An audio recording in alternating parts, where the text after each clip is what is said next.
Hello friends, हमारे YouTube channel पर आप सभी का स्वागत है। जैसा कि आपको पता है कि सीजीएल की आंसर शीट है जो आ चुकी है, ठीक है, रिस्पांस की है जो हमारी वो आ चुकी है। तो अब हम डिस्कस करेंगे इसमें कि हमारा क्या सेफ स्कोर रहने वाला है, ठीक है, यानी हमारी एक्सपेक्टेड कट ऑफ है जो वो क्या रहेगी, कितना हम स्कोर कर रहे हैं ताकि हम अब मेंस की तैयारी कर सकें, ठीक है। तो हम देखते हैं कि किन बच्चों को मेंस की तैयारी स्टार्ट कर देनी चाहिए। साथ में मैं आपको मेरा स्कोर भी बताऊंगी इस वीडियो में कि मेरा स्कोर क्या रहा है सीजीएल में, और मेंस की स्ट्रेटजी भी हम इसमें डिस्कस करेंगे, ठीक है। तो सबसे पहले हम क्या करते हैं, इसमें मैं अपना स्कोर बता देती हूँ। सबसे पहले क्या रहा, देखो मेरा स्कोर ये रखा है। रीजनिंग में कितने आए मेरे, मैंने 24 अटैम्प्ट किए थे जिसमें से एक मेरा रॉन्ग हो गया था और मेरे मार्क्स बने थे 45.5।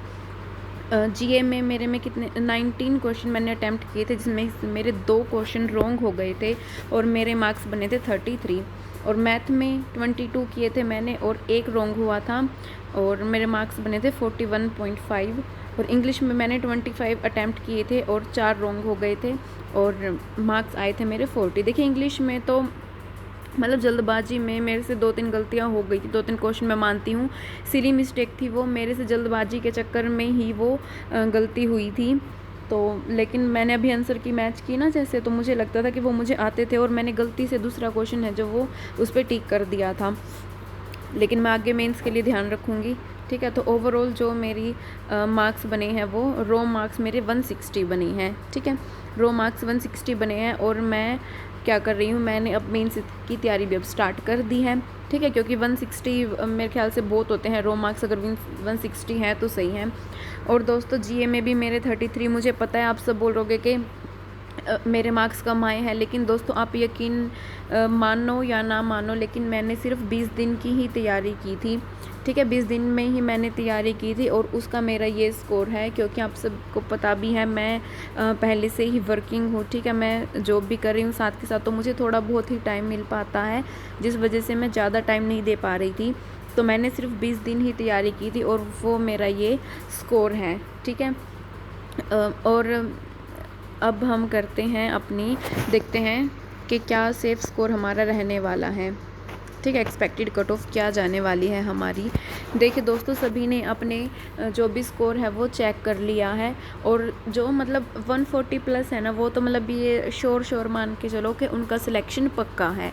लेकिन जो स्टूडेंट 130 और 140 के बीच में लाई कर रहे हैं ना, उनको थोड़ी कन्फ्यूज़न है कि अब हम क्या करें।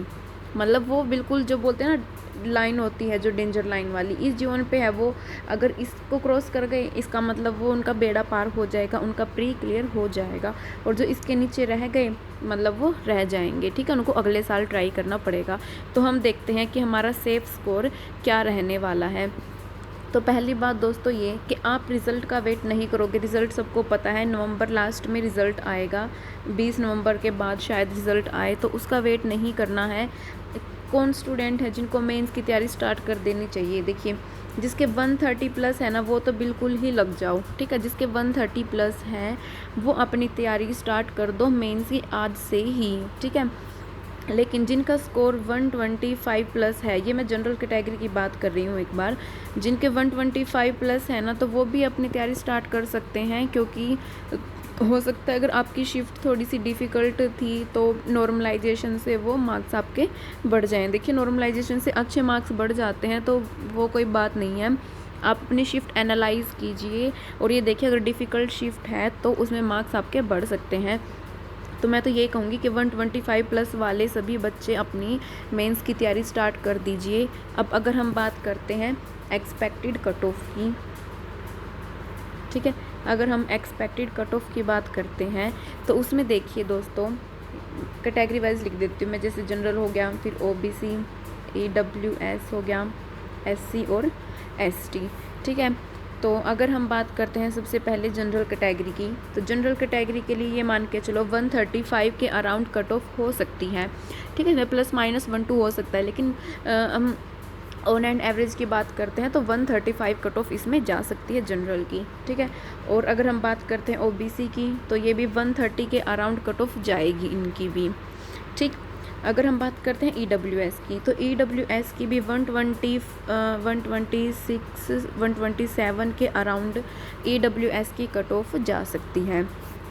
वहीं अगर हम बात करते हैं SC की, तो आप मान के चलिए 110 के आसपास आपकी कट ऑफ जाएगी इसमें, ठीक है। और ST में भी कुछ ज़्यादा डिफरेंस नहीं रहेगा, मान लो 105 के अराउंड, तो ये आपकी कट ऑफ हो सकती है।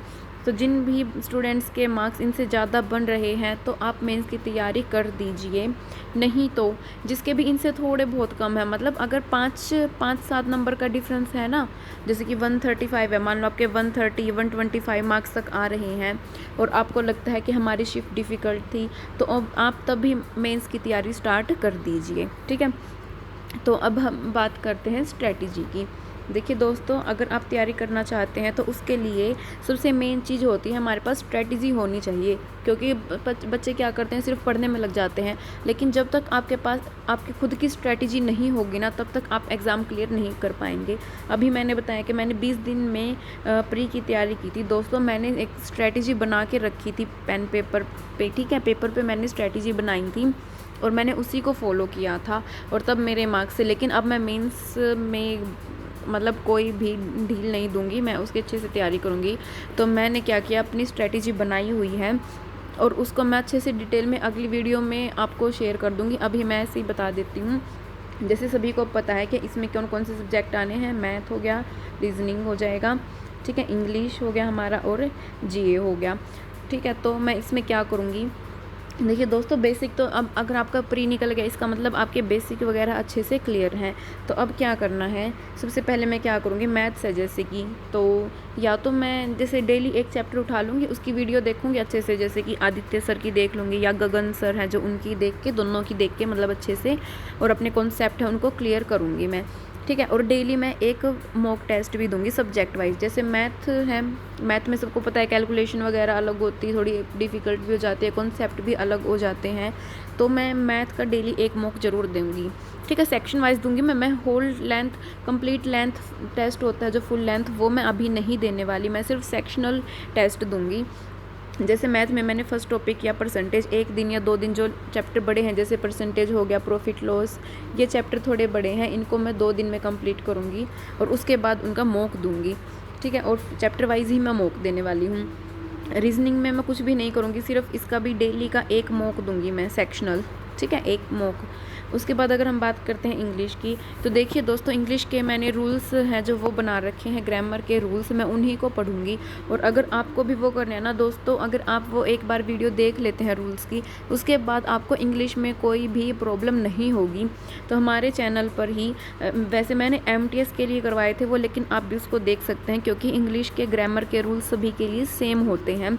तो आप वो वीडियो ज़रूर देखिएगा, उसमें सभी ग्रामर के रूल्स करा रखे, एरर कैसे निकालना होता है, क्या अप्रोच होती है, तो वो सब बताया हुआ है। तो वो आपको देख लेनी है और वो देखने के बाद फिर मैं डेली क्या करूँगी, इंग्लिश में देखो वो कैब करूँगी मैं डेली की, मतलब मैंने डिसाइड कर रखा है कि 100 तो मैं वो कैब याद करूँगी, जैसे सिनोनियम हो गए, ठीक है, 100 डेली के 100 सिनोनियम याद करूँगी। और ईडियम्स है जो, वो भी 100, क्योंकि मैंने ये सब याद कर लिए थे प्री के टाइम पे, तो रिवीजन में ज़्यादा टाइम नहीं लगेगा। या फिर ज़्यादा से ज़्यादा मैं क्या कर लूँगी, इसका 50 भी कर लूँगी एक दिन में, ठीक है, 100 की बजाय 50 कर लूँगी। और ईडियम्स मैं 100 ही रखूँगी, ठीक है। और जब मेरे सिनोनियम्स हो जाएंगे उसके बाद मैं एंटोनियम करूँगी और उसके बाद मैं 1 वर्ड सब्सटीट्यूशन करूँगी, ठीक है। सबसे पहले सिनोनियम, फिर एंटोनियम, फिर 1 वर्ड सब्सटीट्यूशन। और ईडियम्स भी मैंने अभी स्टार्ट कर रखी है, ठीक है। फिर वो होने के बाद फिर से वही डेली एक सेक्शनल टेस्ट दूंगी मैं इंग्लिश का। तो इसमें यही था। उसके बाद अगर हम बात करते हैं GA की, तो देखो GA का भी सिलेबस मैंने एक बार कंप्लीट अच्छा कर रखा है। अब मैं सिर्फ और सिर्फ क्या करूँगी, पिनैकल वाली बुक है जो, उसको पूरी करूँगी, ठीक है। उस टाइम पे मैं पूरी नहीं कर पाई थी प्री के टाइम पे, लेकिन अब मैं पिनैकल को पूरी कंप्लीट करूँगी, PYQ करूँगी इसके। और ये पूरे होने के बाद फिर मैं सेक्शनल टेस्ट डेली, मतलब एक सेक्शनल टेस्ट तो मैं ज़रूर लगाऊंगी हर सब्जेक्ट का, ठीक है। तो ये स्ट्रैटेजी रहेगी मेरी। उसके बाद अगर हम बात करते हैं कंप्यूटर की, तो दोस्तों मैंने तो कंप्यूटर कर रखा है, लेकिन अगर आपने नहीं किया हुआ तो एक बुक आती है, पतली सी बुक आती है लूसेंट की कंप्यूटर, ठीक है। लूसेंट कंप्यूटर नाम से पतली सी बुक आती है बिल्कुल ही, वो आप अच्छे से कर लेना। मैंने तो वो 3-4 बार याद कर रखी है, आप भी उसको अच्छे से करना। साथ के साथ इसमें जैसे एक चैप्टर कंप्लीट हो गया तो चैप्टर कंप्लीट होने के बाद ही उसके MCQ भी हैं, तो आपको वो भी करने हैं अच्छे से प्रैक्टिस। अगर आप इतना कर लेते हैं ना दोस्तों तो कंप्यूटर आप अच्छे से कर लोगे। सभी को पता है जो कंप्यूटर है ना वो सिर्फ क्वालिफाइंग है, ठीक है, क्वालिफाइंग है, तो इसका मतलब इस पे हमें ध्यान देना है। लेकिन ऐसा नहीं कि बस कंप्यूटर पर ही लगे रहो, नहीं, कंप्यूटर करना है। लेकिन मैंने जो भी बताया, अगर आप लूसेंट बुक कर लेते हैं, साथ में इसके MCQ कर लेते हैं, तो इसके बाहर कुछ भी नहीं आएगा। लेकिन अगर जिसको बुक से समझ नहीं आता तो उसके लिए क्या है, देखो एक लव सिंह नैन करके एक सर हैं जो कि हरियाणा से ही हैं, ठीक है, लव सिंह नैन करके। उनकी यूट्यूब पर फ्री में इतनी सारी वीडियो अपलोड हैं, वो फ्री में आप देख सकते हैं, ठीक है। तो वहाँ से आपको क्या करना है, चैप्टर वाइज उनको करना है, फिर बुक से पढ़ लेना और फिर उसके MCQ कर लेना, ठीक है। एक बार जैसे ही आपका कंप्यूटर का सिलेबस कंप्लीट हो जाएगा तो जितने भी PYQ हैं TCS के, ठीक है, TCS के उसके जितने भी आपके PYQ हैं कंप्यूटर के, उनको आपको करना है, ठीक है दोस्तों। PYQ ज़रूर करने हैं आपको, ये कंपलसरी है मतलब कि, ठीक है। तो कंप्यूटर में ये हो जाएगा। और उसके बाद अगर हम बात करते हैं टाइपिंग की, देखिए दोस्तों ये भी क्वालिफाइंग है, लेकिन बच्चे क्या हो जाता है, टाइपिंग में रह जाते हैं। क्योंकि कुछ तो कई बार क्या करते हैं, ये सोचते हैं कि अभी हम तैयारी नहीं करेंगे, हम सिर्फ सिलेबस पे ध्यान देंगे और जब एग्ज़ाम होने को 10-15 दिन बचेंगे, महीना बचेगा, तब हम टाइपिंग की प्रैक्टिस करेंगे, जो कि बच्चों बहुत ही गलत बात है, ठीक है। आपको क्या करना है, आज से ही टाइपिंग स्टार्ट करनी पड़ेगी, आज से ही आपको टाइपिंग स्टार्ट करनी पड़ेगी अगर आप चाहते हैं कि आपका पेपर क्वालिफाई हो जाए। क्यों? क्योंकि अगर आप लास्ट में करोगे, एक तो आपका वो टाइम जाएगा जिस टाइम पे आपको और सब्जेक्ट को टाइम देना चाहिए था, रिवीजन करना चाहिए था, वो टाइम आपका क्या होगा, वेस्टेज होगा उस चीज़ में, ठीक है, वेस्ट होगा। साथ में आपकी इतने अच्छे से प्रैक्टिस भी नहीं हो पाएगी। अगर प्रैक्टिस नहीं होगी तो एग्ज़ाम में क्या होएगा, एग्ज़ाम में आप मतलब कि हड़बड़ी हो जाएगी, बिल्कुल ऐसे करोगे ना तो अच्छे से नहीं हो पाएगा, फिर पेपर बिल्कुल डिप्रेशन में आप चले जाओगे उस टाइम पे। दोस्तों मेरे साथ एक बार ये हो चुका है, इसलिए मैं बता रही हूँ। उस टाइम पे बिल्कुल हाथ कांपने लगते हैं जब हम टाइपिंग करेंगे, क्योंकि हमें ये होता है कि टाइम ख़त्म होने वाला और हमारा हुआ नहीं पेपर, ठीक है, तो हाथ कांपने लग जाते हैं उस टाइम पे। इसलिए कह रही हूँ प्रैक्टिस होनी बहुत ज़रूरी है, इसलिए आपको आज से ही प्रैक्टिस करनी शुरू कर देनी है। और टाइपिंग के लिए मैंने आपको पहले भी बताया था, टाइपिंग के लिए आपको क्या करना है, पहले तो जो टाइपिंग मास्टर है उसको आप डाउनलोड कर लेना, टाइपिंग मास्टर को इंस्टॉल करोगे और उसमें जितने भी तीनों जो कीज़ हैं हमारी, ठीक है, होम की हैं, उनको अच्छे से याद करना है, फिंगरप्रिंट पे बिल्कुल, ठीक है, फिंगर टिप्स पे याद करके कि कौन सा अल्फ़ाबेट कहाँ पे है, कौन सी हमें फिंगर है जो उससे प्रेस करना है, तो वो सभी याद करना है। और वो याद होने के बाद देखिए दोस्तों, उसमें सिर्फ आपको 5-7 दिन ही लगाने, इसमें ज़्यादा टाइम वेस्ट नहीं करना है आपको, सिर्फ आपको ये याद रखना है कि कौन सा अल्फ़ाबेट कहाँ पर है, ठीक है। तो 5-7 दिन इसमें लगाओगे। उसके बाद आपको क्या करना है, क्रोम पे जाके, गूगल मतलब किसी भी आप सर्च इंजन पे जा सकते हो, गूगल पे जाके आपको लिखना है टाइपिंग टेस्ट लिखोगे तो वहाँ पर एक मतलब कि पैराग्राफ टाइप आ जाएगा। इजी चूज़ करना है आपको, ठीक है, या फिर डिफ़िकल्ट करना है, या फिर एवरेज वाला होता है जो इंटरमीडिएट, वो करना है। तो पहले आप इजी से स्टार्ट करना और टाइम भरना है तो 5-5 मिनट में करना। आप ये नहीं कि एक साथ आप 20 मिनट का भर रहे हो उसको, नहीं, 5-5 मिनट का करना। और उसके बाद फिर आप जब टेस्ट हो जाएगा तो एनालाइज़ करो आपकी स्पीड कितनी है, आपकी एक्यूरेसी कितनी है, ठीक है। और दोस्तों डेली आपको कम से कम 30 मिनट देनी है टाइपिंग को, आप इसको बिल्कुल भी इग्नोर नहीं कर सकते दोस्तों। एक दिन भी, मतलब एक दिन भी ऐसा नहीं जाना चाहिए कि आप प्रैक्टिस ना करो, डेली आपकी प्रैक्टिस होनी चाहिए। आपके हाथ ऐसे बैठ जाने चाहिए कीबोर्ड पे कि जैसे आप एग्ज़ाम में दे रहे हो तो आपको बिल्कुल भी प्रॉब्लम ना आए उस टाइम पे, ठीक है। डेली आपको 30 मिनट देनी है।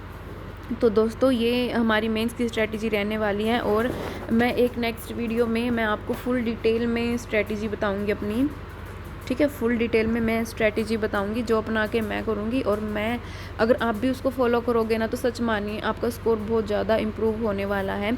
उस वीडियो में हम सब्जेक्ट वाइज देखेंगे, ठीक है, सब्जेक्ट वाइज देखेंगे हम वेटेज किस चैप्टर की कितनी वेटेज है, किस चैप्टर को हमें कहाँ से करना है, ठीक है, ये सब हम नेक्स्ट वीडियो में देखने वाले हैं। तो दोस्तों जिसने भी हमारे चैनल को सब्सक्राइब नहीं किया है अभी तक, वो हमारे चैनल को सब्सक्राइब कीजिएगा और ज़्यादा से ज़्यादा शेयर करना है आपको, ठीक है। अगर दोस्तों जो नेक्स्ट वीडियो आएगी ना स्ट्रेटजी की, मैं सच बता रही हूँ, अगर आप उसको फॉलो करोगे ना तो आपके मार्क्स बहुत अच्छे इम्प्रूव होने वाले हैं, ठीक है। वो मेरी खुद की अपनाई हुई स्ट्रेटजी है, इसलिए मैं आपको बता रही हूँ। तो चलिए दोस्तों, उम्मीद है आपको वीडियो पसंद आई होगी और आप भी कमेंट सेक्शन में ज़रूर बताइएगा कि आपका स्कोर कितना रहा है और आपकी शिफ्ट क्या रही है। अच्छा दोस्तों मैं मेरी शिफ्ट बता देती हूँ। मेरा एग्ज़ाम 11/9 को था, ठीक है, 11/9 को एग्ज़ाम था मेरा और सेकंड शिफ्ट थी मेरी, ठीक है। तो मतलब वो इतनी मुश्किल नहीं थी, इजी टू मॉडरेट हम बोल सकते हैं उसको, इजी टू मॉडरेट थी। आप भी अपनी शिफ्ट, आपके मार्क्स कितने बनने हैं, तो वो सब कमेंट सेक्शन में प्लीज़ बताइएगा। Thank you.